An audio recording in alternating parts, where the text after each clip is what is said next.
La buenas.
¿Fue está hablando de casualidad? Porque no lo escuchamos.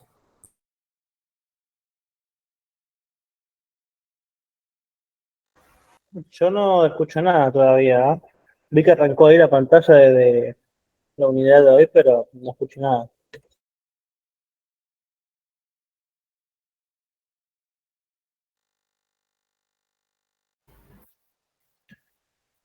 Buenas, ¿me escuchan? Sí, Sí, sí. profe. Ahí Ahora sí, sí. profe. Buenas tardes. Listo. Buenas tardes, ¿cómo andan? ¿Todo bien? Sí. Sí. Me está jodiendo la lluvia, se me está cortando internet, así que si en algún momento desaparezco es porque me quedé sin internet. Ok, ¿Cómo profe. está? Gracias por Eh, avisar. pero creería que no se cortará más. Lo que pasa es que estoy en casa, no tengo señal de celular, entonces tampoco les puedo avisar por Discord o por algo en el celular porque me tengo que ir a 3 cuadras a conectarme a algún lado. Más 3 cuadras no, pero voy a tardar un ratito en avisarles que me quedé sin internet. Y lo que tarda en correr más o menos. Sí. Sí, No, tengo que salir de casa y agarrar señal, porque no sé, pues estoy en planta baja. O sea, no vivo en el campo, vivo en Palermo, pero sé que estoy en planta baja y no sé. igual, Hay, profe, tranqui que si se cuelga internet no nos vamos a dar cuenta. sí, por eso. Lo que no veo, sí, no me carga bien la pantalla esta porquería. A ver, aguanten un cachito.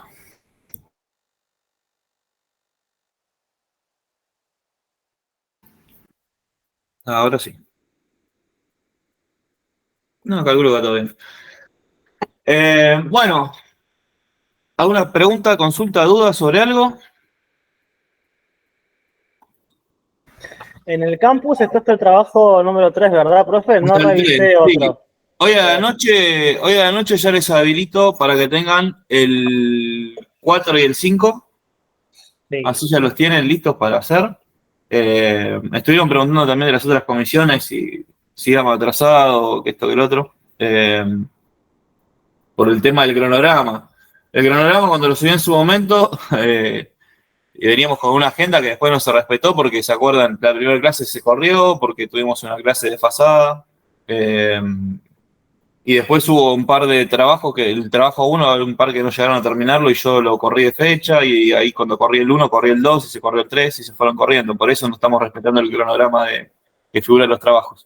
Sí, y Igual, el parcial eh, sigue siendo la fecha tentativa el 6 de noviembre. el parcial se mantiene en la misma fecha. Que no llevemos el tema de los trabajos prácticos de acuerdo al cronograma no implica que cambie algo del parcial. El contenido del parcial va a ser todo el contenido teórico que damos hasta la unidad 6.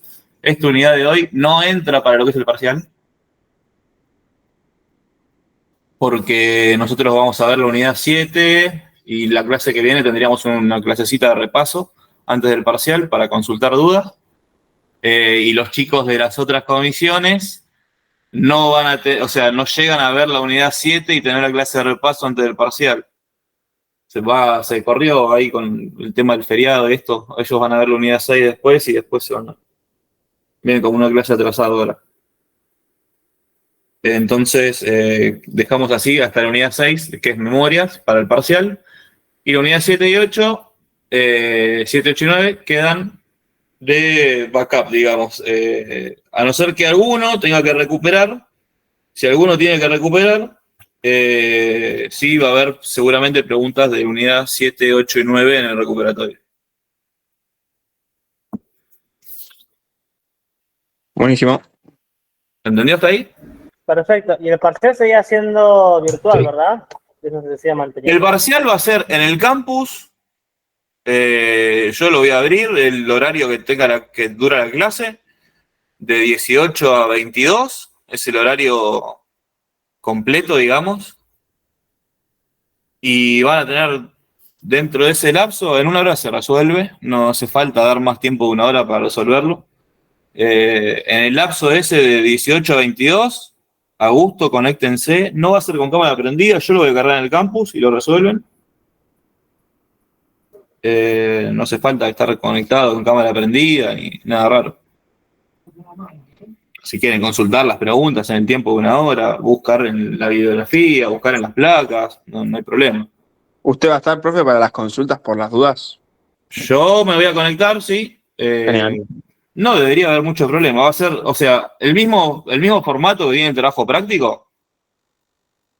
Claro, sí. El mismo formato, o sea, en vez de ser 10 preguntas, van a ser un poco más de preguntas, y distintas, pero es el mismo formato. No deberían tener muchos problemas para poder hacerlo. Sí me voy a conectar por las dudas que alguno no lo tenga cargado, no pueda acceder, no lo vea, le figure algo distinto al resto o tenga algún problema, digamos, administrativo para poder realizar el examen.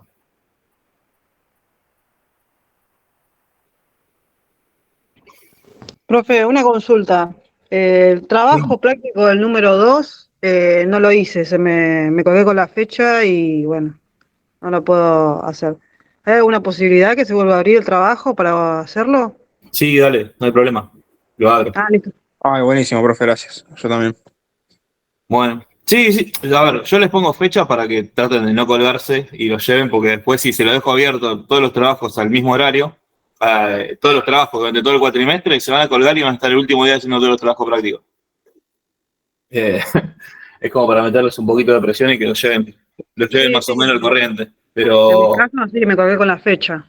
El tercero no, por todavía eso, estoy para ahí. que después no se cuelguen, porque si yo se los dejo, no los juego con la fecha, Sí. se van a colgar y van a estar el último día, profe, me olvidé de hacer todos los trabajos prácticos y voy a tener O que por ver ahí. como corno dibujar el acta para no clavarlos con la materia porque no hicieron los trabajos prácticos. Claro, porque por ahí también se te cruzan las otras materias que te ponen también trabajos prácticos y se te cruzan las fechas y bueno, es un lío. Sí, Bueno, sí, lo ni sé, hablar. lo sé, Bueno, listo. entiendo. Listo, muchas Pero gracias. no hay problema, ahora después lo abro de vuelta. Profe, la nota de trabajo práctico número 2 también me desapareció. ¿Por qué es eso? ¿Te desapareció? Sí, desapareció la nota. No, Sí, no me iba a deja. consultar lo mismo. No, profe, yo lo fijé recién y me figura como hecho, que ya se permiten más intentos, pero no figura la nota. Bueno, ahora después lo voy a revisar. A ver qué pasó con eso.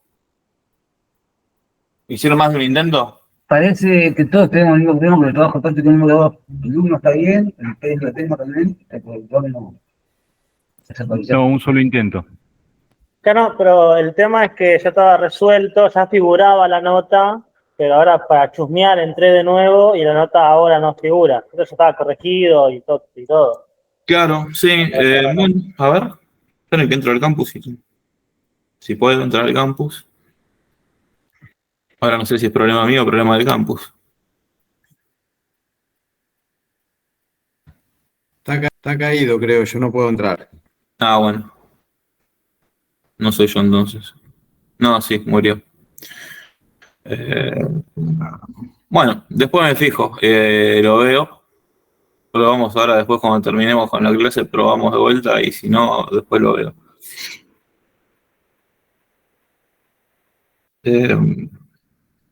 Bueno, voy a el TP2. ¿Todos tienen problema con el TP2 nada más? Sí. Parece que Bueno. sí. Está bien. Si es solo el TP2, está bien. Lo miro porque capaz que es un problemita de alguna opción de configuración ahí del TP no sé, que quedó distinta al TP1 o al 3. Grabar. Muy bien. Ahí grabo.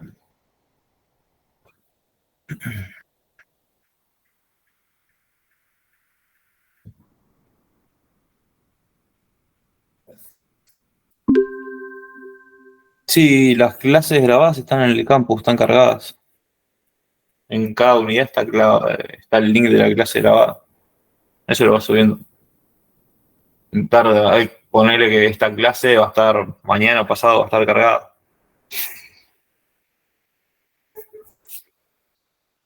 Pero bueno, vamos a empezar con esta unidad. Esta unidad va a ser, a comparación de la anterior, bastante más corta. La unidad 7, que vamos a ver lo que es la transferencia de datos de entrada y salida, con los bases y las interfaces, y cómo interactúan con los distintos dispositivos. Le decía que iba a ser más corta, pues es Es una unidad más tranqui, no va a ser tan específica como lo que es memorias. Lo que sí les voy a dejar para que lean ahí después van a ser no, ni siquiera es un capítulo completo. De un libro de Tannenbaum le voy a dar para que lean ahí son 5 páginas más o menos, para complementar lo que está en las placas estas. Pero bueno, nada, vamos a empezar. Transferencia de entrada y salida, como le dije, la unidad. Vamos a empezar con lo que es la definición de bases. Un base es un elemento de comunicación que relaciona cierto número de componentes o dispositivos. Se puede definir como un conjunto de conductores que transfieren señales eléctricas en forma pasiva, asociado con un hardware que regula su actividad, denominado controlador de base. Los tipos de señales que transfieren se pueden clasificar según su tipo de información en señales de dirección, control y dato.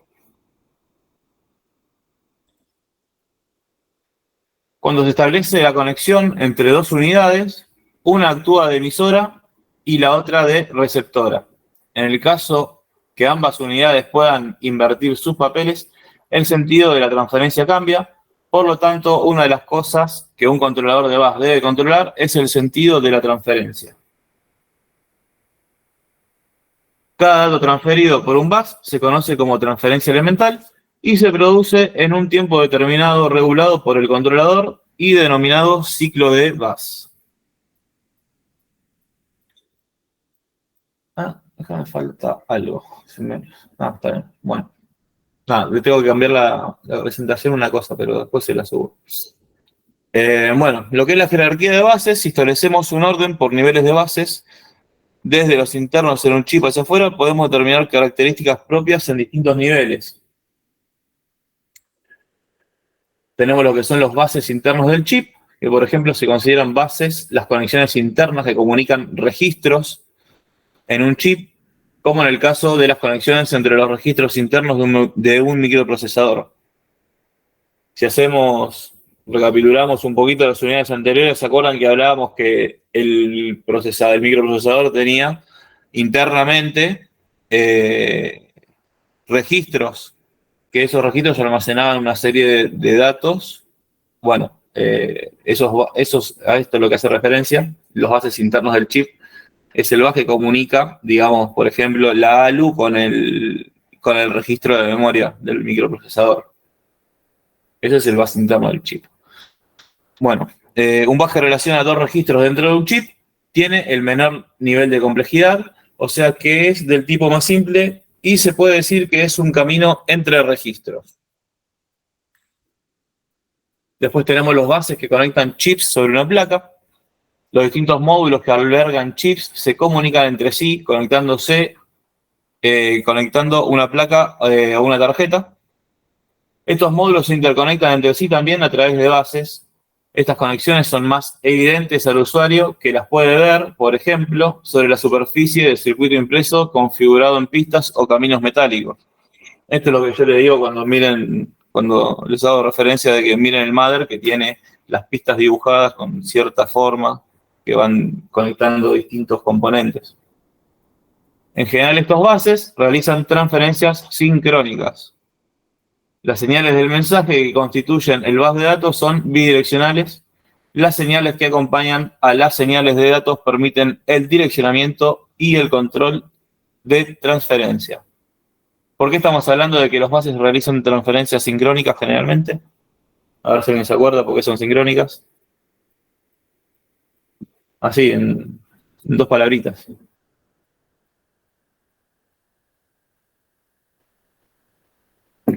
¿Nadie? Nadie ponga la cabeza en la bandeja de plata para sacrificarse por el resto.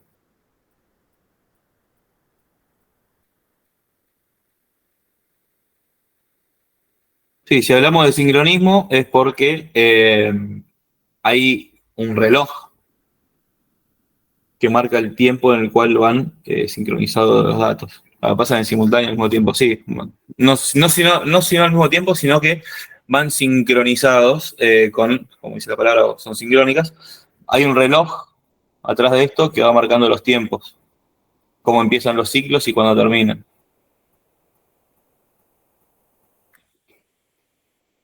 Bueno, ejemplos. Tenemos un bus que interconecta un microprocesador con la memoria principal de 16 líneas de dirección A0 hasta A15 y 8 líneas de datos de D0 hasta D7. Cada señal está asociada a un pin que se referencia con un número, en este caso del 1 al 39. ¿Esto qué significa? En pocas palabras, estamos hablando de un chip que tiene 40 pines, del 1 al 39, y ahí ahora les muestro una tablita, la identificación de cómo están identificados los pines, y vamos a ver que dice ahí de la A0 hasta la A15, y de las 8 líneas de datos del D0 al D7.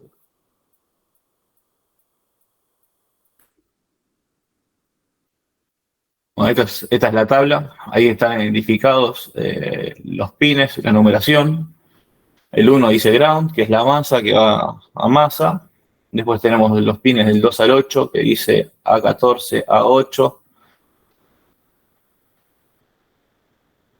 que dice líneas del bus de direcciones no multiplexadas, junto con la patilla 39 mantienen su valor durante todo el ciclo de funcionamiento del bus. Acá tenemos del 9 al 16, que dice AD7 a D0. Esto es el A7 al A0 y el D7 al D0. Lo escribe todo junto para simplificar. Son líneas compartidas multiplexadas con las direcciones A0 a A7 durante los ciclos y 8 bits de datos de 0 a D7 durante los ciclos de 2, 3, etc. Bueno, ahí está. Así se identifican en un chip bastante rústico, ¿no? De 40 pines que se pueden llegar a conseguir para una aplicación específica. Después, bueno, está de acuerdo al tipo de chip, van a tener distintos pines que hacen distintas cosas cada uno, y cada uno va a tener su diagrama y su tipo de conexión. Acá se pueden ver el resto hasta los 40 pines. Y acá uno importante que muestran siempre abajo, hay que fijarse 40 VCC, alimentación 5 volts más o menos 10. Esto es la tolerancia que tiene la alimentación del chip. Es un datazo importante que siempre hay que verificar cuando estamos haciendo un diseño de algo. Pero bueno, nada, anecdótico. Bueno, después tenemos bases que conectan distintas placas. La conexión entre las distintas placas necesitan bases que permitan su interconexión. Las placas se conectan entre sí por medio de bases, pero esta vez el control de la transferencia es más complejo.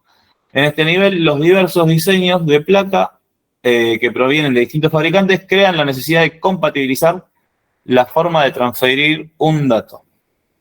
Ya no se puede pensar en un bus como un simple camino de bits, sino como un componente de complejidad superior estandarizado e independiente que se acopla a los componentes del sistema hardware de la computadora.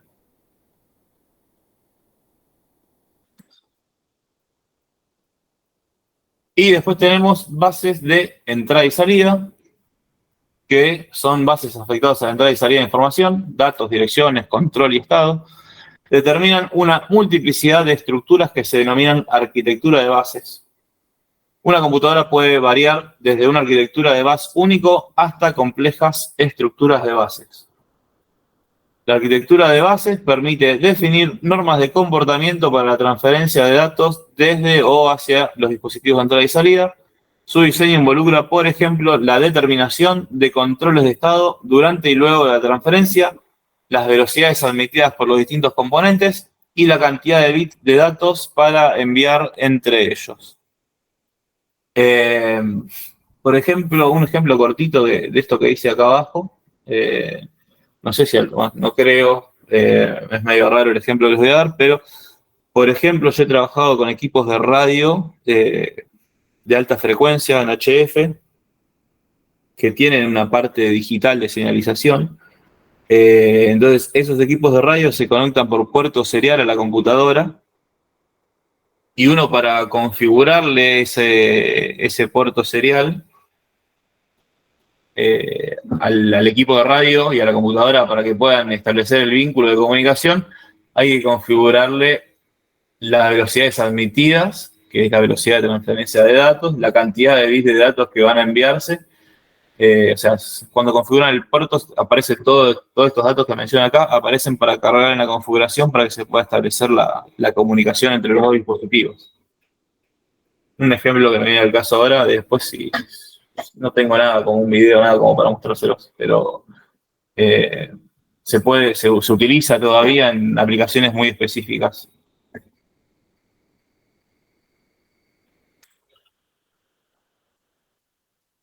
Bueno, estas señales de acá de ejemplo que dice que son las más utilizadas son en algunos chips trabajando en chips chiquitos, ¿no? Que dicen address enable, address latch enable, clock.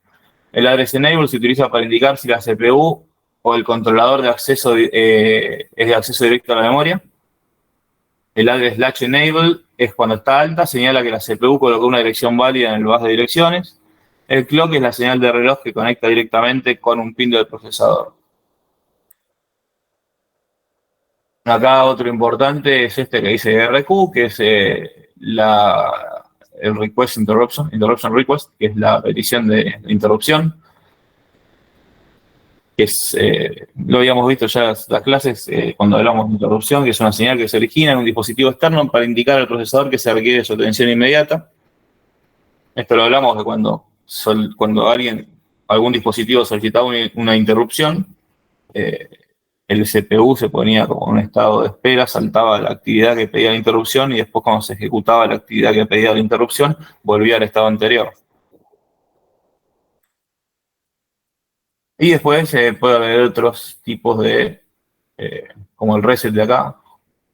Ese es otro importante, que siempre yo los que les nombro son los generales que están presentes en casi todos lados siempre, ¿no?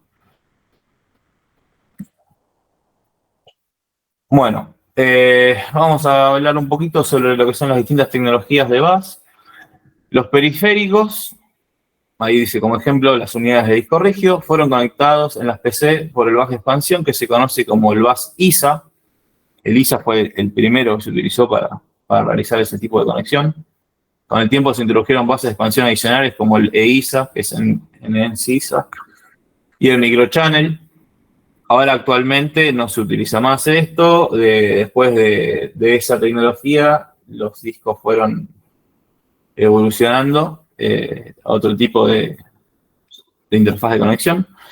Aunque estos buses nuevos mejoraban las limitaciones de ancho de banda y velocidad del bus ISA, cada uno fue excedido en desempeño por los diseños modernos de las PC basadas en los procesadores Pentium, en las que las unidades de disco aprovecharon las posibilidades provistas por el bus local. El uso del bus local para la transferencia de datos hizo posible que las velocidades de transferencia sean hasta 4 veces superiores a las del bus ISA. ¿Qué pasaba? Cada vez que vamos mejorando un bus de transferencia de datos, lo que se hace es mejorar la velocidad para tener más capacidad de transferencia de información.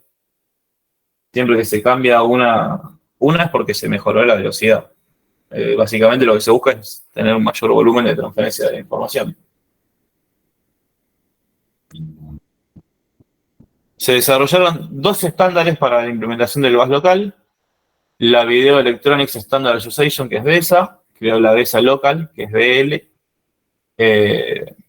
BLBus, y después Intel creó el Peripheral Components Interface, PCI, Local Bus. Ese es el más conocido. El bus local PCI también se usó en los sistemas 486 y compatibles. Más aún, se convirtió en el estándar para todos los diseños de computadoras personales basados en los procesadores Pentium, porque ofreció un conjunto de comandos para comunicación más complejo que el bus BL, además de proporcionar un mejor soporte para el estándar Plug and Play. Plug and Play, que es conectar y usar, ¿no? O sea, yo conecto un dispositivo y ya está listo para poder utilizarlo. Aparte del PCI, hay otros que utilizan Plug and Play, como el USB. Pero bueno, después el PCI evolucionó fue mejorando su velocidad, todo, y después evolucionó en lo que se cambió hacia lo que es el PCI Express ahora. Y el PCI Express, que viene hace muchos años, lo que se hizo con el PCI Express fue ir cambiando la versión, ¿no? Ahora lo que se hace, ahora salió la versión 5 del PCI Express 5.0. Hace unos cuantos años estaba en el 4. No, igual la transferencia del 4 al 5 fue más rápida de lo que pensaba. Creo que fue más lenta el salto del 3.0 al 4.0 que del 4.0 al 5.0. ¿Ya están escribiendo? Sí, antes estaba el puerto AGP para video. Era un puerto exclusivo para video. Había placas PCI, pero las AGP tuvieron mejor rendimiento y después de eso surgió el estándar del PCI Express.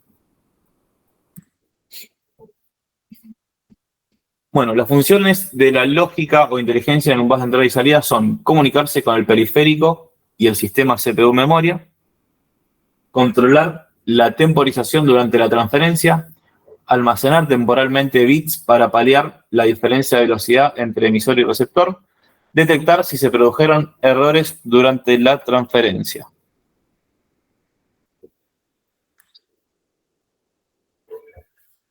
Cuando la actividad del bus de entrada y salida es sincrónica, se utilizan señales de reloj que regulan la transferencia. No es lo que me estaba preguntando hace 4 placas atrás. Un bus sincrónico requiere que los dispositivos conectados a él estén sincronizados a esa frecuencia y que todas las actividades se produzcan en intervalos de tiempo fijo. Cuando la actividad del bus es asincrónica, las señales del reloj no regulan su operación, por lo tanto su velocidad depende de los tiempos de los dispositivos conectados a ellos.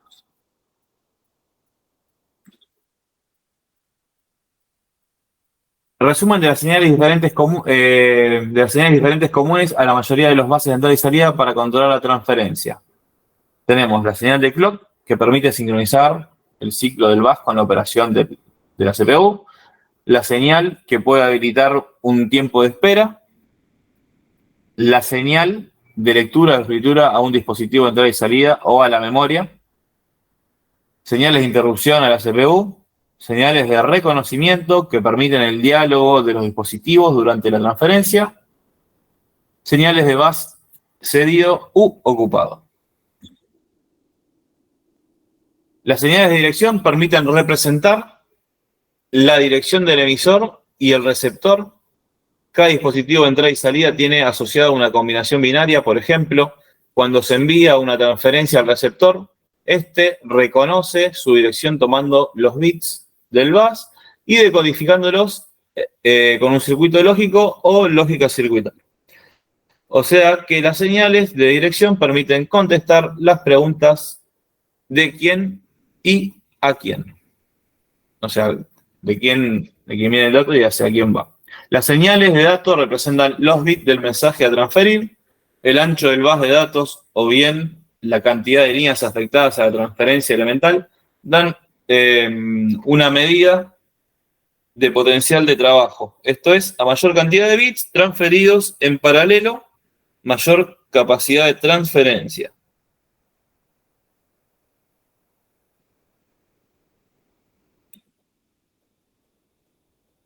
Las unidades de comunicación con el bus son unidades de hardware que actúan de intermediarias en la comunicación. Ahí tenemos lo que es CPU, memoria interna, controlador periférico.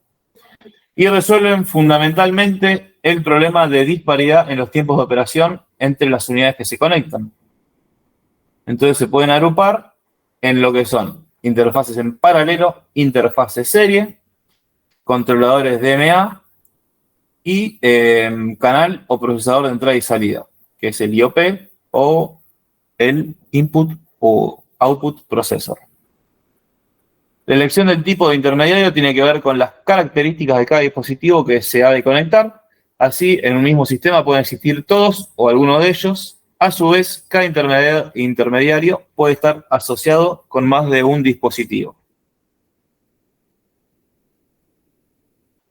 Entonces, lo importante acá es que recuerden que hay interfaces paralelo, serie, controladores DMA y procesadores de entrada y salida.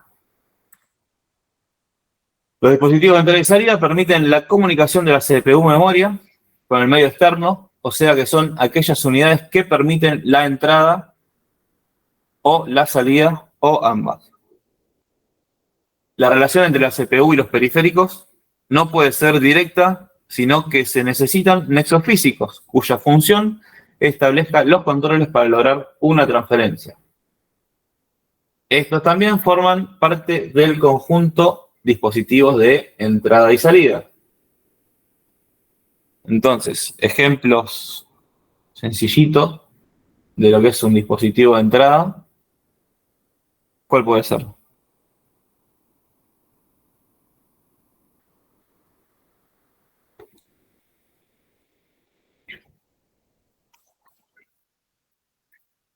El teclado, muy bien. Teclado, mouse. Todo lo que yo utilice para ingresar información a la computadora. El micrófono también, ¿o no? Micrófono. Si estoy grabando video, puedo tomar como el video, hago un dispositivo de entrada de video. Un escáner puedo tomarlo como un dispositivo de entrada. USB. Hay dispositivos que son bidireccionales, no son de entrada y salida. Pero bueno, después tenemos USB podría ser. USB, es una interfaz de conexión. Mm. Yo de ahí conecto con esa interfaz conecto los dispositivos. Y dispositivo de salida, bueno, muy típico. ¿Qué tenemos? Los auriculares o los parlantes. Auriculares, parlantes. Otro fundamental que sí o sí tienen que usarlo. Ahí en el chat están diciendo monitor. Eso. El monitor. Bueno, sí. Bueno, esos son dispositivos de entrada y salida. O sea, diferenciemos bien nada más cuáles son de entrada y cuáles son de salida. Controladores. El término controlador se utiliza en gran medida para definir cualquier unidad de hardware que gobierne a otra. Un controlador de periférico es un dispositivo asociado en forma directa al periférico que puede estar físicamente integrado a él o bien separado de este. Y está constituido por un buffer interno que permite el almacenamiento de información que viaja desde o hacia el soporte. Una lógica de control que interpreta comandos de periférico, genera señales para su ejecución y gobierna así la unidad. Entonces, por ejemplo, un controlador de disco permite el acceso al soporte de información que exige varias actividades que son distintas. Y eso, bueno, lo administra todo lo que es el controlador de disco. Si se acuerdan, cuando vimos la parte del disco, que tenía el brazo mecánico, que tenía el motorcito que se movía para posicionar dentro del sector correspondiente el cabezal de lectura, bueno, eso se encarga el controlador. El driver hay una diferencia, ahora después vamos a verlo bien. Más adelante está lo que es la definición del driver. Entonces, cada dispositivo distinto se asocia con su propio controlador. Su función se puede resumir en por lo menos dos operaciones fundamentales. Aislar el software de servicio de entrada y salida que se ocupa de la transferencia de los detalles específicos del hardware del periférico y los convierte en invisibles. Y compatibilizar la velocidad del periférico respecto de la del resto del sistema. Entonces, acá están dos características importantes. Es esta, acuérdense, compatibilizar la velocidad del periférico respecto del resto del sistema. Controladores del sistema. El controlador del sistema libera a la CPU de ciertas tareas que pueden llevarse a cabo de manera independiente. Acá donde aparece el controlador de MA, que permite una transferencia entre un dispositivo de entrada y salida y la memoria interna sin intervención de la CPU. El controlador programable de interrupciones atiende solicitudes de distintos dispositivos que requieren atención de la CPU y arbitra sus demandas. El controlador de memorias tipo DRAM. Adaptadores. Un adaptador provee una función para conectar y lograr la operación de un componente conectado a un bus. Un adaptador puede residir en una tarjeta o en la placa del sistema. integrado en un chip. Por ejemplo, un adaptador gráfico de video se utiliza para controlar la operación de un video y su relación con el bus. Las unidades que constituyen este adaptador son básicamente el controlador de video, por ejemplo, ahí dice el trazado de rayos, el procesador de video, que por ejemplo puede procesar imágenes según estén codificadas, el conversor analógico digital,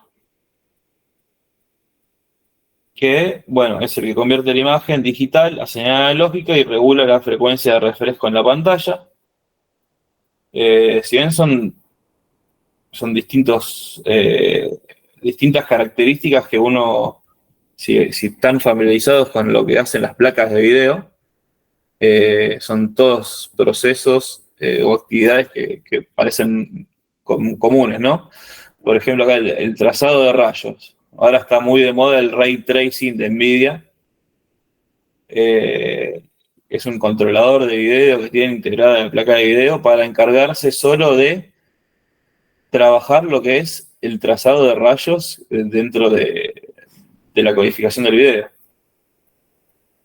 El otro procesador que tiene ahí hace el proceso de las imágenes de acuerdo a la codificación, y el conversor analógico digital es el que hace la tasa de muestreo que yo veo reflejada en el monitor. Ahí cuando hablamos de la cantidad de hertz de refresco que tiene la pantalla y los milisegundos de retardo en mostrar la imagen, yo puedo tener una super placa que al video que yo estoy viendo me lo procesa y me lo larga con 500 frames por segundo.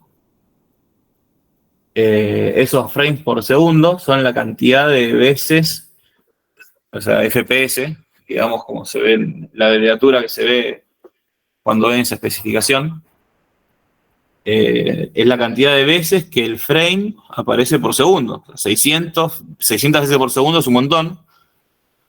¿Qué me da a mí eso? La tasa de la imagen, cuántas veces se va por segundo. Entonces, si yo tengo un monitor que no tiene la capacidad de reproducir eso, no es un cuello de botella, pero estoy sobrado, digamos, ¿no? La tasa de refresco generalmente, los monitores normales, buenos ahora, son de 60 Hz más o menos, una cosa así. Para los monitores que vienen con puertos HDMI y eso. Hay algunos comunes también que llegan a 75, y después ya están los monitores de alto desempeño que tienen tasas de refresco de 120 Hz, 240, 265, una cosa así. Eso, ¿qué logra eso? Mucha fluidez en la imagen, que sea una transición mucho más imperceptible al ojo, o sea, no se verían transiciones bruscas en la imagen. Es muy fluido el gráfico con eso. Pero bueno, es todo un conjunto de sistemas que trabajan de forma separada pero unidos, ¿no? Lo que es el controlador que hace la conversión del video, los controladores que tiene el propio monitor para poder reproducir eso que llega por el puerto HDMI o DisplayPort al monitor, y las interfaces propias HDMI o DisplayPort que utilizan como comunicación la placa de video y el monitor, ¿no? Eso es un ejemplo de cómo interactuarían dos componentes distintos. Bueno, puertos de entrada y salida. Un puerto es un área de almacenamiento alojada en una interfase que permite la comunicación de un periférico con la memoria para enviar o recibir una secuencia de bits. El software del sistema la identifica con su nombre, por ejemplo, como uno de la interfaz RS232. El protocolo de transferencia puede dar nombre a la interfaz, al que nos referimos por su extendido uso, pero actualmente reemplazado por los puertos más evolucionados como el USB. Y acá viene después de esto la evolución del USB, ¿no? Que empezamos con el USB el 1.0, el 2.0, 3.0, 3.1, 3.2 y los diferentes tipos de formatos de USB. El USB-A, el tradicional, que es el cuadradito rectangular, el que uno siempre lo pone del lado que va, no entra, lo da vuelta y lo vuelve a dar vuelta y a la tercera vez entró. Eso es tipo una regla básica de USB. Nunca se conecta la primera vez. Después están los USB, el formato B, que es el cuadradito ese de la impresora. Ese cuadradito, el cuadradito de la impresora, el de la impresora común, ese se va a ver así hasta lo que es la categoría, la versión 2.0 de USB. Después, si alguno tuvo un disco o algún dispositivo USB que sea 3.0, van a identificar que el color de la ficha del conector del puerto USB es de otro color, es color azul. Claro, sí, ahí como dijo Javier. Y el extremo B de ese cable USB es distinto, no es el cuadradito de la impresora, sino que es el cuadradito de la impresora y tiene una deformación arriba rectangular más chiquitita. Que bueno, nada, es una propiedad del puerto, así se diseñó, pero eso es para la versión 3.0 de USB que viene con esa diferencia, lo que es el conector B. Después tengo hecho un resumen ahí, lo voy a buscar bien, sobre USBs. A ver si lo tengo y se los paso, que está bueno para tenerlo en cuenta, está bueno conocerlo, ¿no? Porque es la evolución de los puertos de algo que usamos todos los días. Y bueno, ahora está la nueva versión de USB, que es la USB-C, que es un puerto reversible, muy lindo, chiquitito, cómodo. Son para cámara de fotos, por lo general, esos. Sí, para cámara de fotos. Yo lo tengo en una bahía para copiar discos, para hacer backup de discos. Me vino con eso. ¿Dónde más lo vi? No, después están las versiones mini, de las mini que son los chiquititos, las mini y los micro. USB, que son distintos también. Que ahora lo voy a buscar. Si lo encuentro, se los muestro ahora, y si no, se los subo al campus ahí justo después de la clase abajo, se los subo en el campus, así lo tienen para verlo. Pero bueno, sí, la tendencia ahora, con la evolución y la potencialidad que tiene el formato de USB-C, es unificar todo, ¿no? Si uno agarra una Ultrabook, una notebook chiquitita de última generación y la vende de costado, vienen, o las MacBook también, vienen con puertos USB-C. Tiene 3 puertos USB-C. Por uno se alimenta, tiene alimentación, y otros 2 para conectar dispositivos. Es la tendencia. Es más, ahora, si andan siguiendo noticias, el iPhone 15 viene con puerto USB-C. Desterró el enigmático puerto Lightning de iPhone, que lo usa hace miles de años, y bueno, también medio que fue obligado, ¿no? Pero el iPhone viene con puerto USB-C también. Bueno, interfaces. Una interfaz es un hardware que actúa de nexo entre un periférico o un adaptador y el bus. Sirve, en primer término, para adecuar las señales y preparar la transferencia elemental basada en un protocolo, por ejemplo, un byte. No tiene capacidad suficiente para tomar la responsabilidad de la transferencia completa.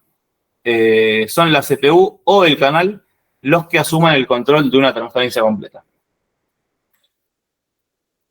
Entonces tenemos interfaz paralela. Es un dispositivo de hardware que permite el control de la transferencia en paralelo entre el bus del sistema y un periférico. Está asociada a una lógica de direccionamiento que permite establecer que esa interfaz ha sido seleccionada. La interfaz cuenta con registros denominados ports. Un port está dividido en partes, por ejemplo, registro de datos y registro de control. En la relación procesador-interfaz periférico, el port está asociado al bus del sistema en su relación con la CPU y al bus de entrada y salida en su relación con el periférico. Su función es lograr la transferencia elemental. El registro de control tiene una función doble.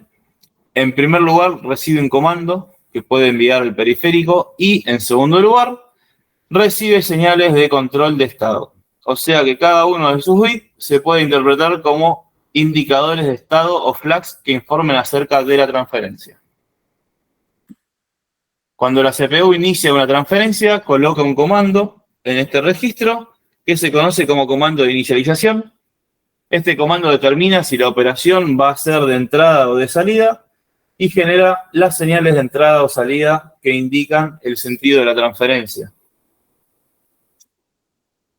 El handshake, que es una actividad de la interfaz periférico, para una operación de salida y luego de iniciar la transferencia, se realiza con estos pasos. La CPU escribe el mensaje en un registro de datos del puerto. La interfaz genera una señal de te envío el dato al periférico, nos manda ese mensajito. Cuando el periférico la toma, genera a su vez una señal del dato reconocido hacia la interfaz. La CPU testea el registro de control de la interfaz que le informa si la transferencia del mensaje fue exitosa. El procedimiento este se puede repetir tantas veces como sea necesario. En una operación de entrada y luego de iniciar la transferencia, el periférico coloca el mensaje para transferir, que actúa el emisor, en el bus de datos de entrada y salida y genera una señal de te envío el dato para la interfaz. La interfaz contesta con una señal de dato reconocido del periférico y la CPU testea el registro de control de la interfaz y toma el mensaje vía el bus de datos. Esta conexión entre la interfaz y el periférico permite que ambos conozcan el estado de la otra unidad y se asegura así el éxito de la transferencia. La interfaz en serie es un dispositivo de hardware que permite el control de la transferencia de bits en serie entre el bus y un dispositivo de entrada y salida. Está asociado con una lógica de direccionamiento que permite establecer que esa interfaz fue seleccionada por el procesador para la transferencia. Los registros de la interfaz constituyen el denominado puerto serie. La interfaz se inicializa colocando un byte en su registro de control que establece el tipo de transferencia. En el modo salida, la interfaz recibe un dato enviado por la CPU a través del bus de datos. Este dato se almacena en un registro de recepción relacionado con un registro de desplazamiento que provoca la serialización de la unidad de información para transferir hacia el dispositivo. En el modo entrada, otro registro de desplazamiento recibe la información bit a bit desde el dispositivo y la coloca a disposición de la CPU cuando la unidad de información está completa en el registro.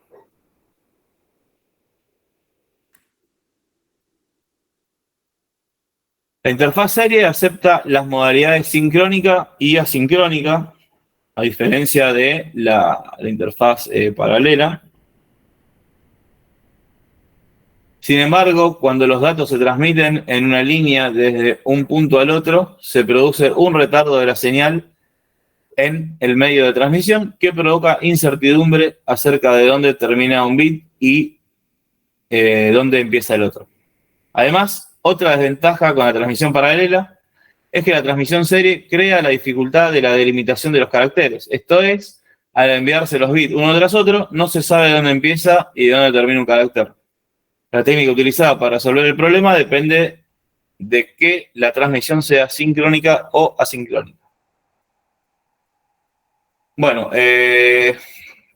si vamos a hacer un resumen de lo que es interfaz serie paralela. Interfaz paralela, no sé si alguno vio las impresoras esas de cinta que tenía el carro, esas viejas grandotas que llevaban un cable ancho con un conector medio feo grandote. Era el cable paralelo de la impresora. Esa era una interfaz. Sí tengo el trabajo. ¡Qué campeón! Todavía funcionan. Sí, esas mismas. Esas mismas. Sí, se siguen utilizando, no sé para qué, pero yo lo vi en varias oficinas. Donde hacen muchos pagadores, cosas contables, así de bancos. En lugares así vi que se usan todavía. No sé si es porque son muy baratas o porque el sistema, claro, o el sistema funciona solo con eso y no está actualizado y siguen usando eso por limitación del sistema. Pero bueno, esas impresoras usan la interfaz paralela. ¿Qué me da bien la interfaz paralela? Poder transmitir mucha cantidad de datos en menor tiempo. Pero ¿qué limitación física tenía? Yo no podía tener un cable de impresora que mida 3 metros. Generalmente eran más cortos esos cables. Estaban limitados por la distancia. ¿Por qué? Porque al tener distancia y ser sincrónicos y tener varios, varios filamentos de conexión, hacía que se pierda el sincronismo si le largaban mucho la longitud del cable transmisor. Entonces, la limitación física era por eso, ¿no? La interfaz en serie, en cambio, por el poder utilizarse de forma sincrónica o asincrónica, con las técnicas que se utilizan para recibir los datos y serializarlos, esa desventaja la salvaba, ¿no? Entonces se pueden conseguir cables de mayor longitud. De hecho, si vemos ahora un teclado con cable USB, el USB vale a decir que es una interfaz Universal Serial Bus, es un bus universal en serie. Hay teclados que vienen con cables USB de 2 metros, hay expansores, extensiones de USB de 10 metros, 5 metros, tienen pérdidas, todo, pero bueno, con los controladores y el tema de poder serializar la señal, se logra hacer la extensión del cable. Para un papel seda azul para transferir a metal vía electroquímica. Ah, mira, esa no la sabía. Bueno, tipo de interfaz para discos rígidos. Ejemplo de interfaces relacionadas con los discos. Tenemos interfaces IDE, esa era una de las primeras, EIDE, Ultra ATA, SCSI y SATA. Como vemos ahí, IDE utilizaba lo que es ATA. Después, cuando se mejoró la IDE, usó la versión ATA 2. El Ultra ATA. El SCSI es otra distinta. Hay que cambiar el controlador, el formato del conector, todo. Y la SATA es la nueva, que es Serial ATA. La interfaz IDE era paralela. Y la SATA es la versión, digamos, en serie. Ahora la SATA está por la versión 3.0, que es el cablecito rojo que conecta al disco rígido. Antes era un cable ancho, feo, de 40 pines. Sí, los discos hace como 15 años por lo menos. Sí, más de 15 años me parece. Claro, los SATA 3 para los SSD, sí, que tienen una velocidad máxima de transmisión de 6 GB por segundo. Ese es el límite de la interfaz que tiene hasta ahora. Bueno, ahí dice ejercicio, investigar las características técnicas de estas interfaces y realizar una tabla comparativa. No quiero que hagan una tabla. Si quieren buscarlo y leerlo, está bueno, es interesante saberlo. Más que nada las interfaces nuevas, ¿no? SCSI se sigue usando. Hay otros tipos de interfaces también, que no lo vamos a ver, pero son interfaces para discos de servidores. Es todo otro mundo eso. Hay otro tipo de interfaces. Pero bueno, no importa, estas son, digamos, las comunes, ¿no? El SATA es el estándar común ahora actual que se utiliza y se va a seguir utilizando con cuánto tiempo bastante largo. Hasta que se hagan baratos los discos NVMe o las placas madres vengan con mayores puertos para conectar discos NVMe. Pero así igualmente los discos mecánicos no creo que desaparezcan por un tiempo muy largo todavía. Bueno, canal o procesador de entrada y salida es un procesador dedicado o específico para controlar las transferencias de entrada y salida sin intervención de la CPU en la ejecución del software de entrada y salida. El IOP realiza sus actividades en paralelo con la actividad que involucre a la CPU, obtiene de la memoria y ejecuta las instrucciones de entrada y salida, y también puede realizar cálculos, saltos y otras tareas propias de la CPU, pero orientadas a la gestión de entrada y salida. Transferencias de entrada y salida. Los aspectos fundamentales para resolver durante una transferencia son sincronizar los tiempos de transferencia entre la CPU, memoria y el periférico, decodificar los bits que identifican al dispositivo. El dispositivo debe incluir la lógica de direccionamiento que le permita reconocerlo, convertir si es necesario un mensaje serie paralelo o al revés, convertir si es necesario el mensaje enviado de un formato a otro. Es posible que la unidad de transferencia del dispositivo no sea compatible con la unidad de trabajo de la CPU. Convertir si es necesario el mensaje enviado de un código a otro, controlar si es posible que el mensaje enviado se reciba de la forma correcta, decodificar un comando para el dispositivo, controlar las banderas de estado. Transferencias de entrada y salida. Se denominan maestras a los dispositivos que tienen el control del bus en un momento determinado. Un maestro puede enviar las señales de control, dirección y datos sobre el bus, conocer la dirección del emisor del mensaje y la dirección del receptor. Los dispositivos restantes conectados al bus pero que no lo controlan se denominan esclavos. Un esclavo puede pedir un servicio de transferencia, request, pero no inicializarla. Para hacer referencia a esto, antiguamente los discos CIDES, y ahí como dice Javier, los discos CIDES tenían un jumper para hacerlo esclavo, master esclavo, ¿sí? Se configuraba ahí el jumper y el disco que tenía el sistema operativo se ponía de master, el otro se ponía de esclavo para tener dos discos juntos al mismo tiempo. Si no tiraba conflicto, era una cosa así.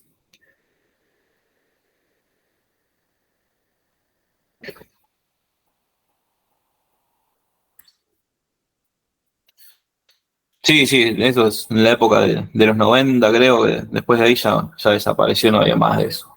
Ya vinieron todos con interfaz SATA y eso murió. Bueno, drivers.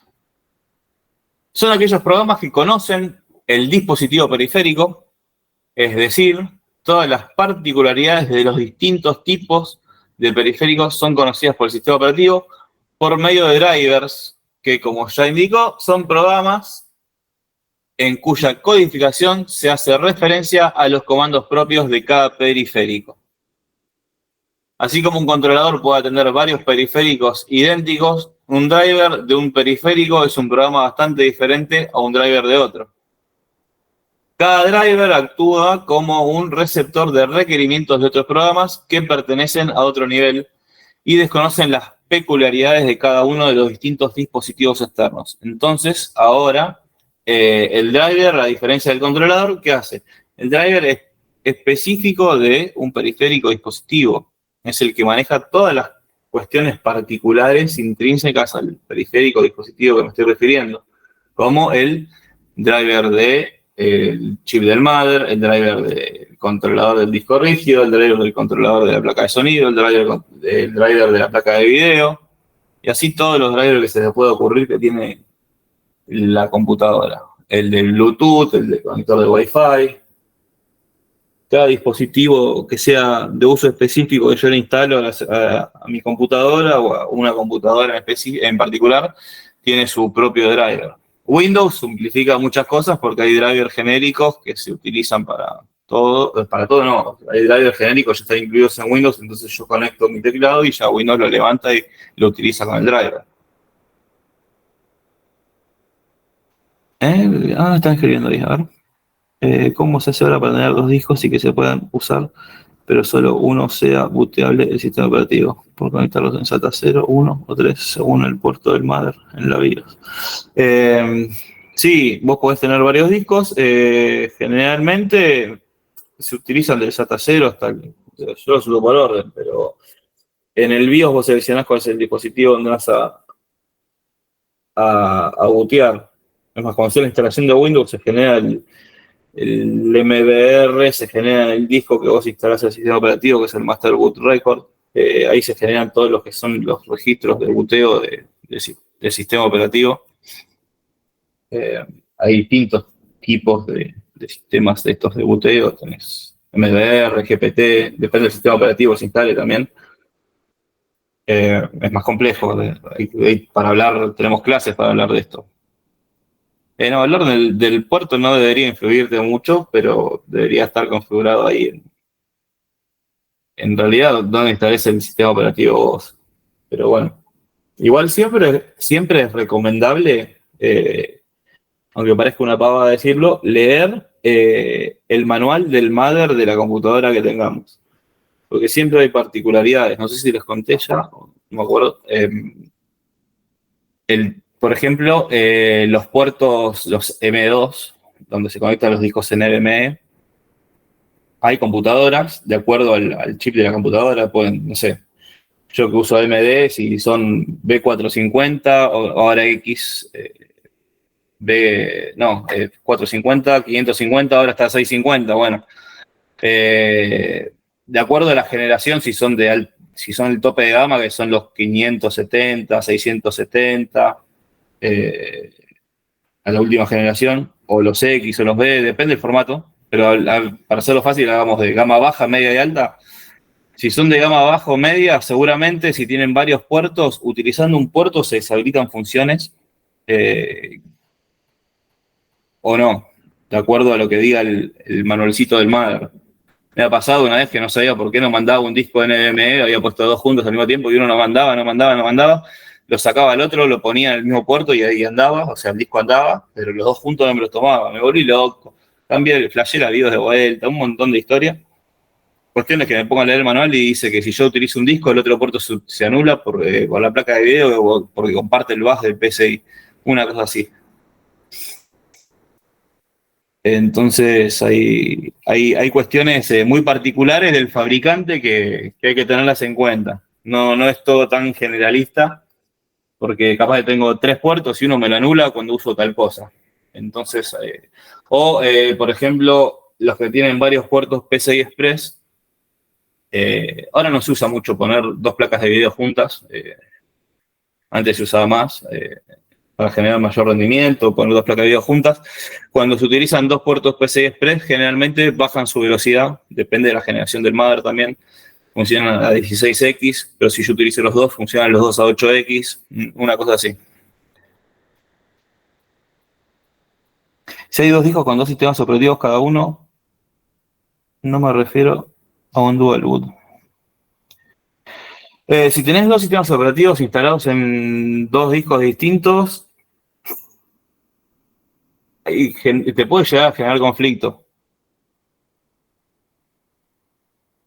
Un sistema operativo cada disco, sí, entendí. Si vos tenés un disco con Windows 10 y después cambiás el disco y pones otro disco más y dejás el otro disco instalado con Windows 10 y agregás otro disco y le pones Windows 10 también, vas a tener 2 discos con sistema operativo instalado. Ahí te puede llegar a generar conflicto. Lo recomendable es, si no vas a utilizar 2 sistemas operativos, es no hacer el disco que tenía el sistema operativo y lo sacaste, sacárselo el sistema operativo, borrarlo.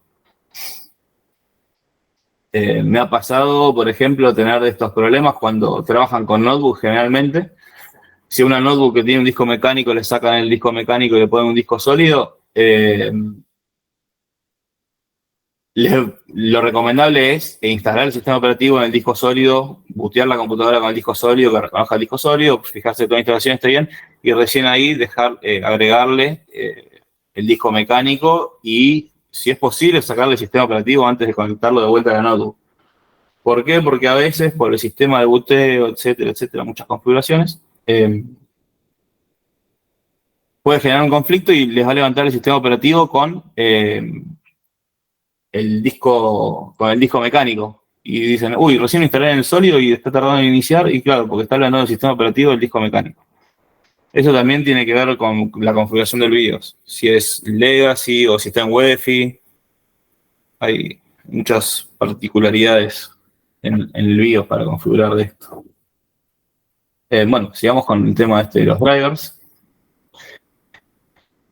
Cuando un driver es llamado para producir un servicio, debe conocer qué controles y actividades se deben realizar y en qué orden se deben enviar la secuencia de operaciones al controlador del periférico. Una instrucción del driver permite la copia de un comando de un registro de control asociado al periférico.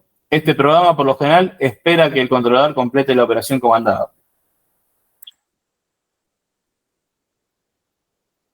Conociendo que muchos controladores aceptan más de un comando por vez, es posible que la ejecución del driver se suspenda hasta que el controlador envíe un aviso de ya terminé. Este aviso suele entregarse mediante una señal de interrupción. Además, el driver debe contener una serie de instrucciones que permitan la evaluación final de la o las operaciones realizadas y debe poder armar un informe de errores, en caso de que los haya, para el programador poder llamar al nivel superior. Esto hace referencia a la información de las operaciones realizadas. Eso es un log de errores. Cuando en Windows, si les tira un pantallazo azul Windows o algo de eso, si van a la información del sistema después y buscan, en los informes de Windows hay logs, se pueden ver los errores que detonó el error, van a poder encontrar la interrupción que generó el error y todo.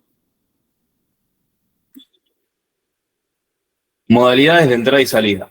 Para llevar a cabo la transferencia completa se pueden identificar modos o métodos distintos de entrada y salida, que es la transferencia controlada por programa, la transferencia iniciada por interrupción, la transferencia con acceso directo a memoria y la transferencia a través de un procesador IOP o modo canal.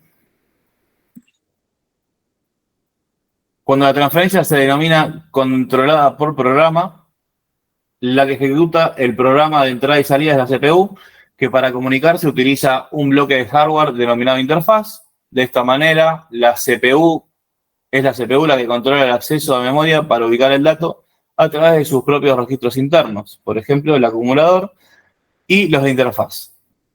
En esta modalidad, la CPU debe verificar el estado de la interfaz a través del puerto de control en forma continua. Esta modalidad de entrada y salida también se conoce como por sondeo, que significa que es la CPU quien se ocupa de verificar el estado del periférico y no el periférico el que interrumpe a la CPU. La transferencia iniciada por interrupción proporciona una mejora al procedimiento anterior que implica que la CPU, que es quien solicita la transferencia, no verifique de manera continua el estado de un dato listo para transferirse del dispositivo externo, sino que la interfaz asociada genere un aviso que indique que está preparado para transferir. En este caso se expresa que la interfaz provoca la interrupción y, por supuesto, esto se indica con un bit de estado denominado bit de interrupción. Por cada ciclo de ejecución de una instrucción, la CPU consulta por interrupciones externas. Si es así, guarda la información suficiente del estado del proceso que va a interrumpir para luego poder reanudarlo. Transferencia con acceso directo a memoria. Las interfaces pueden conectarse a la memoria a través del controlador de acceso directo a memoria, que es el DMA. Los DMA están asociados a dispositivos rápidos y que transfieren la información en bloques o grupos de bytes. La CPU solo interviene indicándole como parámetro la cantidad de palabras a transferir, la posición inicial de la palabra en memoria interna y la dirección del dispositivo, y queda liberada para realizar otra actividad. Cuando el registro de cantidad de palabras a transferir llega a 0, el DMA inhabilita la señal, solicita y genera una señal de interrupción para la CPU. Cuando la CPU detecta la señal de interrupción, controla el registro, cantidad de palabras transferidas.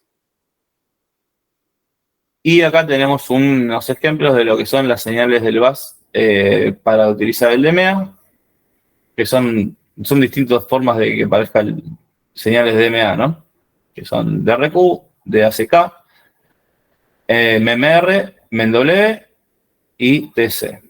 Son los básicos y más comunes que hay. Y acá terminamos ahora con la presentación. Bueno, ¿dudas, preguntas?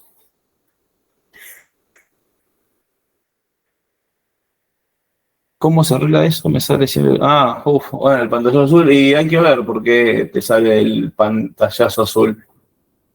Pueden ser varias cosas. Puede ser un error del sistema operativo de la instalación, que tengas algún error colgado ahí en algún proceso del sistema operativo. O un error de disco, habría que ver el error particular que tenés en el disco, en el pantallazo azul. O un error de memoria puede ser también. Estoy pensando en lo más común. Error de memoria, disco o en la instalación del sistema operativo. Esos son los más comunachos que suelen darse.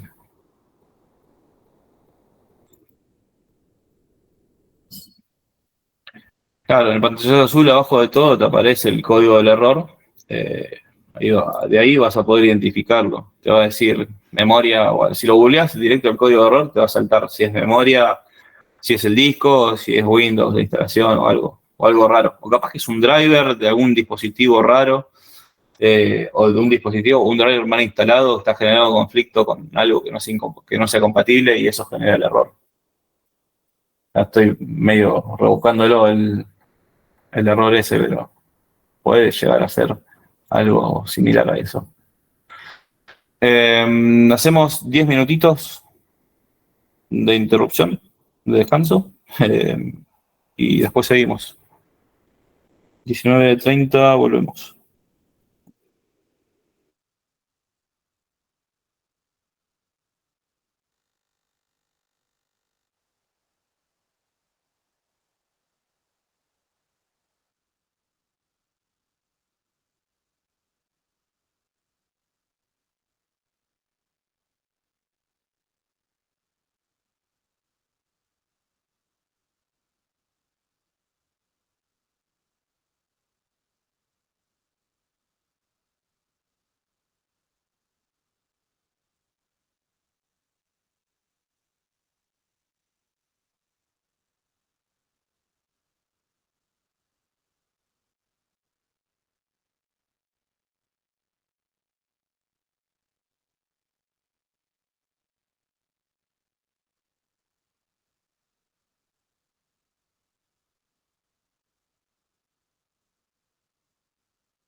Bueno, ¿vamos todos?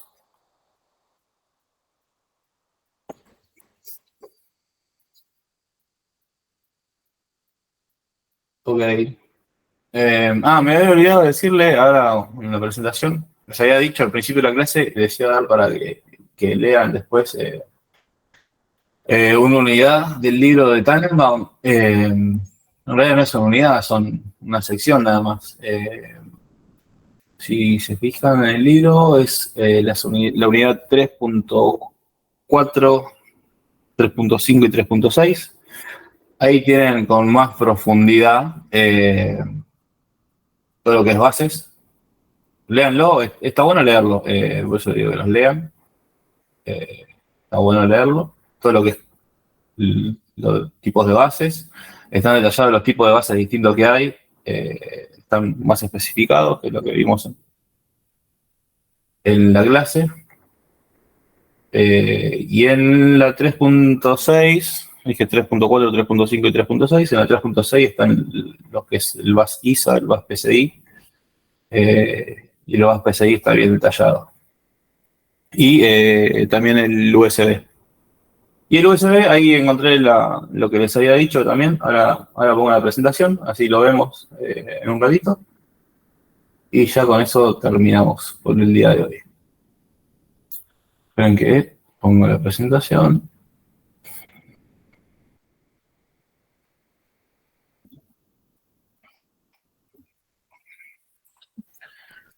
¿Qué libro dijo, profesor? El libro, el de Tannenbaum.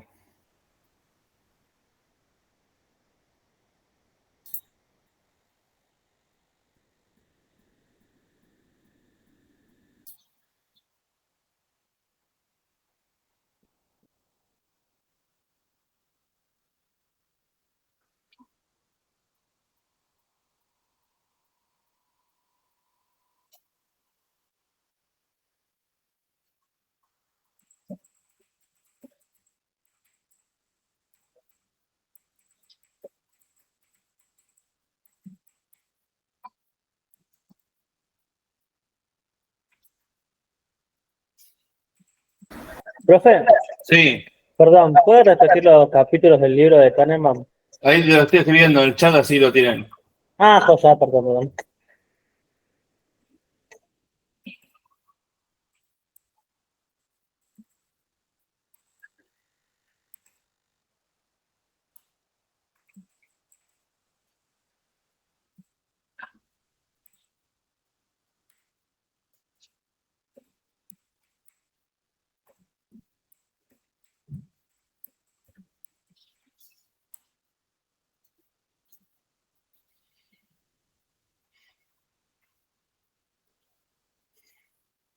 Es cortito, pero bueno, ahí está bastante profundizado el tema de esto de los bases, de cada uno de los bases que nombramos hoy.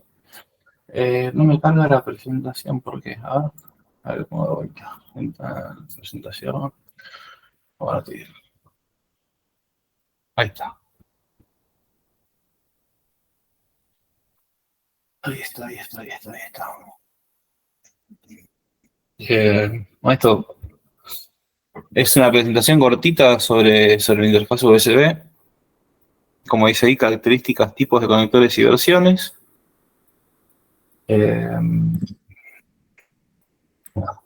Esto está preparado tipo clase que viene en el ejército, por eso tiene ahí el temario y eso, y la introducción. La introducción, esto no es relevante ahora. Comenzó el desarrollo en el año 1994, la interfaz USB. La primera versión oficial salió en el año 96, que fue una versión bastante rústica, y en el 98 salió la versión 1.1, que fue la que le dio popularidad al USB.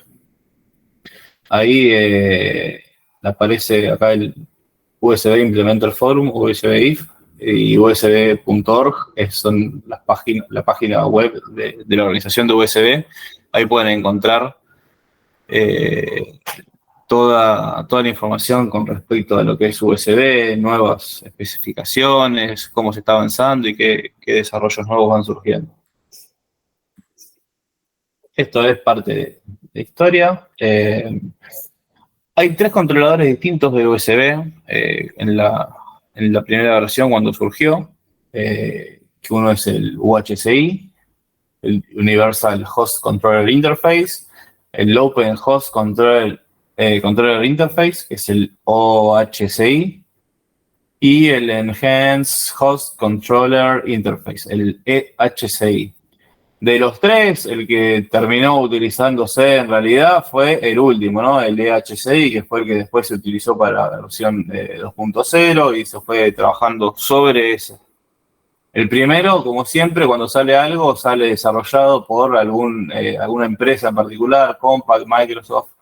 El otro fue el desarrollado por Intel, pero bueno, después se termina estandarizando todo cuando nacen los desarrollos de estos, van probando cosas hasta que después cuando lo van purificando.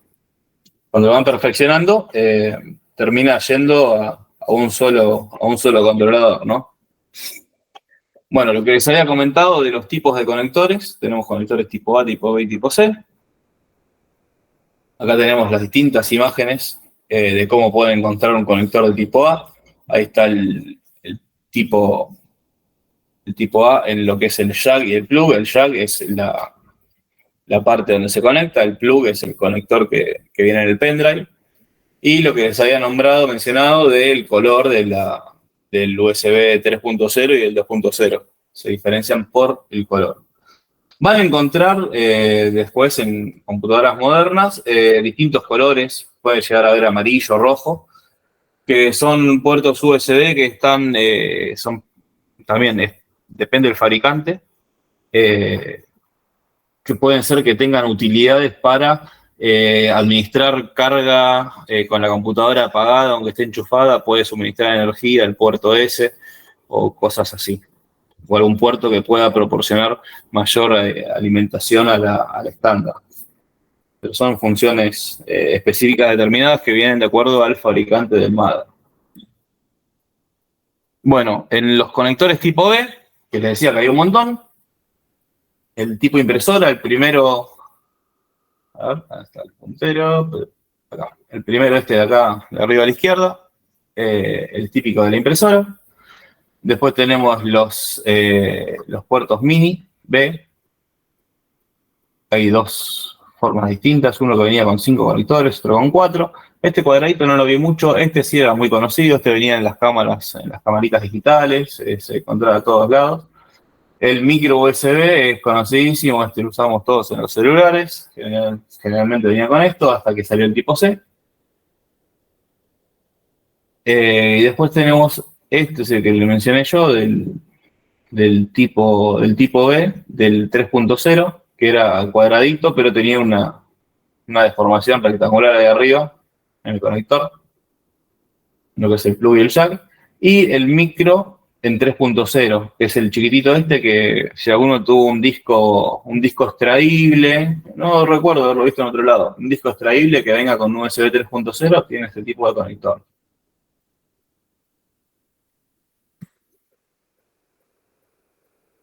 Bueno, acá tienen después para chusmear, si les interesa, ver cómo está hecho el diagramado de los pines de los conectores USB. Hay conectores de datos, que son los que tienen los D, ground, GND, y después están los otros tipos de conectores de corriente, etcétera, de acuerdo al tipo de pin que tengan. Bueno, acá, como ven la diferencia, en el 2.0 tenemos 4 pines, uno ground, data más, data menos y VCC, y acá tenemos más pines en lo que es el 3.0. Y después tenemos el conector USB tipo C. Acá podemos ver el despiece de cómo está armado el conector tipo C, los distintos tipos de formatos que se pueden conseguir para trabajarlo. Esto es cómo se compra, digamos, si yo compro un puerto USB-C o cómo está soldado dentro de un celular, si lo destapan y lo ven en una placa o en algún lado, viene de alguna de estas formas, el puerto USB-C. Y como ven, el puerto USB-C tiene muchos más pines que los anteriores, ¿no? ¿Qué me permite esto? Tener mayor transferencia de datos, o sea, por eso fue evolucionando. Al tener mayor cantidad de pines puede tener mayor transferencia de datos y implementar distintos tipos de protocolos sobre el mismo puerto. Este es el conector del tipo USB-C y este es el receptor, digamos, ¿no? Este es el plug y este es el jack. Así se denominan. El plug es el que va insertado dentro del jack. O, como deberían decirle, macho o hembra. Esta es la distribución de los pines del conector de USB-C, cómo están configurados, para qué sirve cada pin en la distribución, ¿no? Cuando vemos los pines. Y esto es lo que yo le decía, las notebooks nuevas, las Mac, algunas vienen con 2 puertos. Y por el mismo puerto se conectan a un monitor, se carga la notebook, pueden transferir datos y todo por el mismo puerto. Y acá a la derecha, en esta columnita que se ve acá, donde dice Data Pro acá arriba, vemos las versiones de USB-C, de USB, digo, USB en 2.0, la velocidad de transferencia que son 480 megabits por segundo, la 3.1 generación 1 son 5 gigabits por segundo, la 3.1 generación 2 son 10 gigabits por segundo. Eso fue bueno. O sea, no se cambió del 3.1, sino que se hizo una generación 2, porque no era... Es como el versionado del software. Cuando los cambios no son tan significativos, van buscándole no cambiar la generación. Cuando sea USB 4 es porque o cambia el conector o cambia radicalmente algo, ¿no? Y acá está la comparación para ver cuando tiene el protocolo, cuando usa DisplayPort, pues se puede transmitir en DisplayPort con la conversión del USB-C a esta velocidad, utiliza la transferencia de datos. Y si utiliza Thunderbolt, el puerto USB-C puede llegar a esta velocidad de transferencia, que son entre 20 y 40 gigabits por segundo. Pero bueno, dependiendo para qué, va a utilizar una cosa o la otra. Los protocolos que pueda utilizar. Y bueno, estas son las versiones que fueron saliendo, las versiones estables, ¿no? La versión 1.1, la 1.0 no se cuenta porque digamos que no era estable ni se masivizó. Tenemos la 1.1, la 2.0, 3.0, 3.1 generación 1, 3.1 generación 2 y la 3.2. Y acá después, en esta tabla comparativa, lo que podemos ver es, de acuerdo a la versión de USB, las características técnicas que tiene cada una. En lo que es velocidad de transferencia de datos, el power out, esto es importante porque esto me da la alimentación que yo le puedo poner a cada equipo, a cada equipo que conecto por USB. Y el tipo de cables que utilizan. Y si son backward compatible, es si son retrocompatibles con las versiones anteriores. Generalmente sí se mantiene la compatibilidad con versiones anteriores, lo único que te puede llegar a limitar en este caso es el tipo de conector. En ese caso se solucionaría con un adaptador. Pero bueno, nunca es recomendable poner adaptadores de ser posible, ¿no? Lo mejor es trabajar con el conector sin adaptar. Y acá tenemos otro grafiquito de lo que sería la compatibilidad de las distintas versiones de USB. Y a qué velocidad trabajarían si yo las conecto entre sí, ¿no? O sea, de 3.1 a 3.1 trabajan la mayor velocidad disponible de 3.1, que son de 10 GB por segundo. Si conecto una 3.0 con 3.0, trabaja la mayor velocidad disponible de 3.0. Si conecto el 2.0 acá con un 2.0, me va a trabajar a 480. Por más que yo acá en el host tenga un 3.0.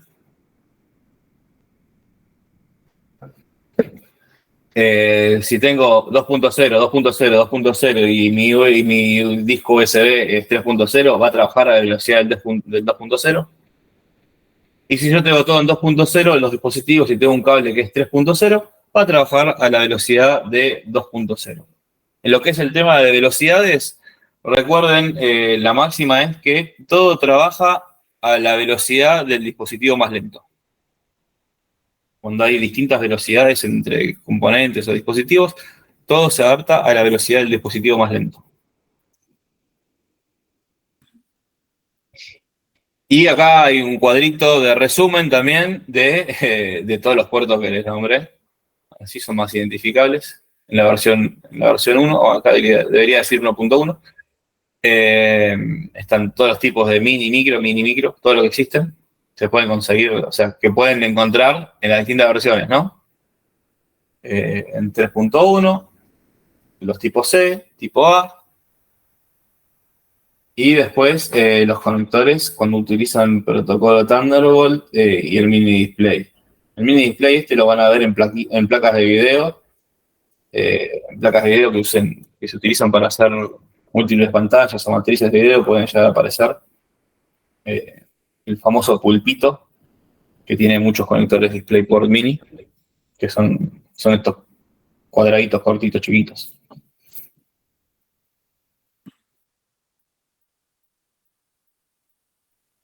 Y esto es lo que le decía, el USB, un chistecito al final. El USB siempre, generalmente le pifia a uno, nunca se conecta la primera vez. Eso es una ley universal. Nunca Sí, se sí, sí. conecta la primera. ¿Quién entendió el chiste? Es porque siempre que agarras un USB para conectarlo, le pifias y lo das vuelta y le pifiaste porque lo estabas poniendo bien y al final lo terminas conectando como lo habías empezado a conectar la primera vez. Y el otro era una forma de soldar el cable como no se debería hacer. Bueno, chicos, ¿tienen alguna pregunta, alguna duda, alguna consulta? Sí, al comienzo de la clase había dicho que el parcial iba a estar hasta iba a tener los contenidos del trabajo.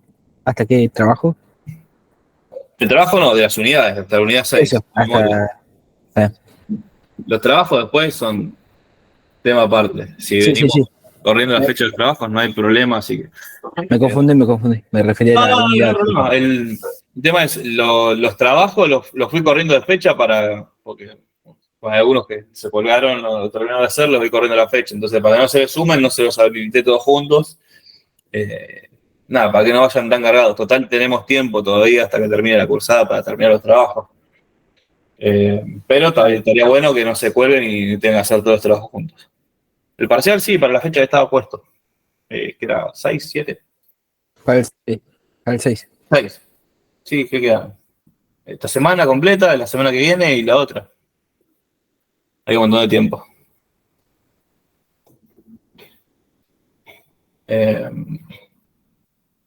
Pero bueno, por el día de hoy ya terminamos con la unidad y con lo que teníamos que ver. Dale. Buenas noches. Buena semana a todos. Así que si se tienen que ir, retírense, no hay problema. Y si alguno tiene alguna duda, lo escucho. Y a la noche después le pongo los trabajos prácticos. Me tenía que fijar lo del trabajo práctico número 2. No, me acordé. En el campus.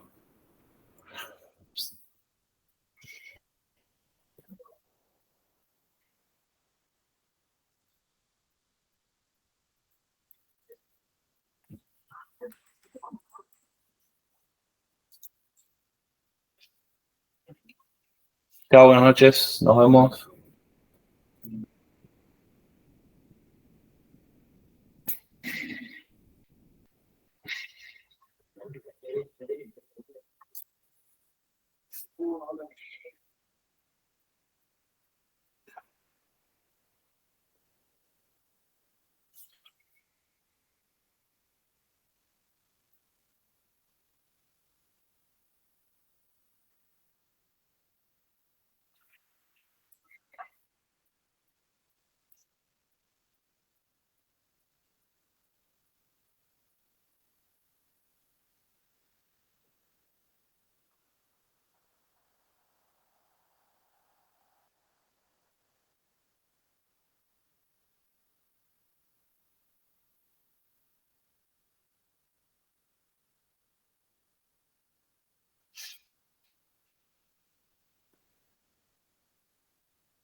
Temporización.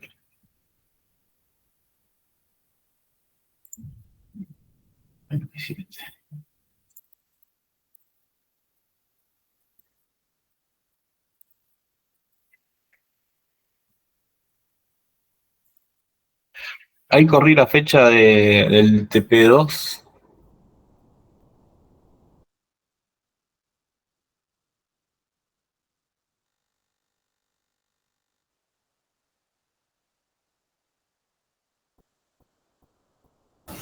Los que ya lo hicimos y ya teníamos nota, lo tenemos que volver a hacer.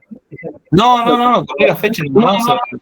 Algunos que me han pedido que no hayan terminado. Sí, igual dejó de mostrar la fecha y dice que no se puede hacer la revisión, que hasta hace poquitos días se podía hacer. A ver, cerrar el cuestionario también, habilitar. Pará. Ahí está. Guardar. Cambios y mostrar. Sí, ahí se soluciona. Ahí está. Sí, le cambié la fecha de cierre, pero no lo habilité. Ahí está.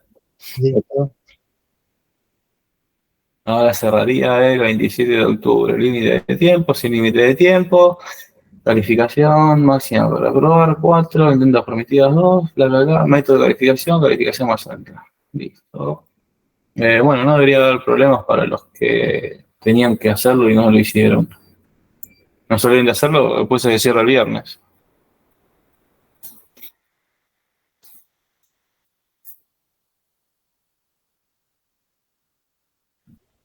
Listo, bárbaro, gracias. Hasta el lunes.